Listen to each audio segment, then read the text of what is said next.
Welcome to Shyamala Ravi vlogs. ఈరోజు పప్పు సాంబార్ చేస్తాను. ఇడ్లీ దోశలోకి చూడండి, బ్రేక్ఫాస్ట్లోకి బాగుంటుంది. పప్పు కడిగి పెట్టుకున్నాను. తర్వాత పప్పు కడిగి వంచేసి 2-3 సార్లు నీళ్ళు పోసి పెట్టేసి తెల్లగడ్డ, కొద్దిగా ఆయిల్, పసుపు వేసి బాయిల్ చేసి ఉడుకు పెట్టుకోవాలి. బాగా కుక్కర్లో పెట్టేసి ఒక 5-6 విజిల్లు వచ్చేదాకా పెట్టేసినామంటే బాగా ఉడికిపోతుంది. ఈ పప్పు ఉడికే లోపల మనం ఆనియన్, టమాటా తరిగి పెట్టుకొని వేయించుకోవాలి. ఈ విధంగా ఆయిల్ వేసుకొని కొద్దిగా ఆయిల్ వేడయ్యాక ఆవాలు చిటికిన తర్వాత కొద్దిగా జీలకర్ర వేసుకోవాలి. జీలకర్ర వేగాక ఆవాలు, జీలకర్ర వేగిన తర్వాత కొద్దిగా ఉద్దిపప్పు వేసుకొని వేయించుకోవాలి. ఇదిగోండి ఉద్దిపప్పు. ఈ విధంగా వేసి కొంచెం బాగా అవి వేయించుకోవాలి.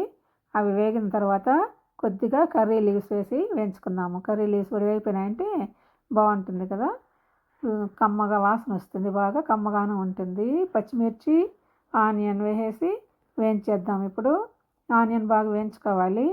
ఆనియన్ వేగదండగానే కొద్దిగా జింజర్ వేసి పేస్ట్ వేసి వేయించుకోవాలి. తర్వాత టమాటా వేసి వేయించుకోవాలి. ఇవన్నీ బాగా మగ్గాలన్నమాట. బాగా మగ్గినాయంటే బాగా కొంచెం రుచి బాగుంటుంది. టమాటా కూడా కొంచెం మగ్గాలి.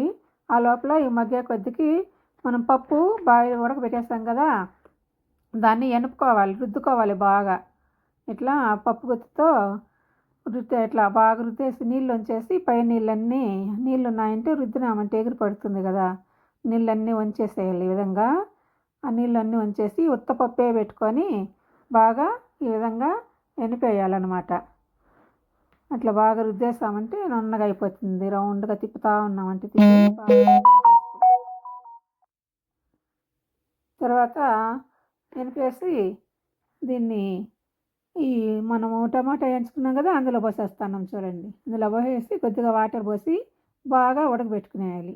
టమాటా, ఎర్రగడ్డ ఉడకాలి కదా, ఆ ఉడికేంతసేపు బాగా బాయిల్ చేసేసి లాస్ట్లో కొత్తిమీర వేసి దించుకున్నామంటే చాలా రుచిగా ఉంటుంది, బాగుంటుంది, తొందరగాను అయిపోతుంది. మా ఛానల్ నచ్చితే మీకు సబ్స్క్రైబ్ చేసుకోండి, ఒక లైక్ చేయండి, మీ ఫ్యామిలీ ఫ్రెండ్స్కి షేర్ చేయండి. వీడియో ఎలా ఉంది అని కామెంట్ పెట్టండి. Please help me, support for me. మా ఛానల్ని సబ్స్క్రైబ్ చేసుకోకుండా ఉంటే సబ్స్క్రైబ్ చేసుకోండి. మాకు వ్యూస్ రావాలి, బాగా చూడాలి. మీరు చూడండి ఎలా ఉంది, కామెంట్లు పెట్టండి. అదిగోండి అయిపోయిందండి, సాంబార్ రెడీ.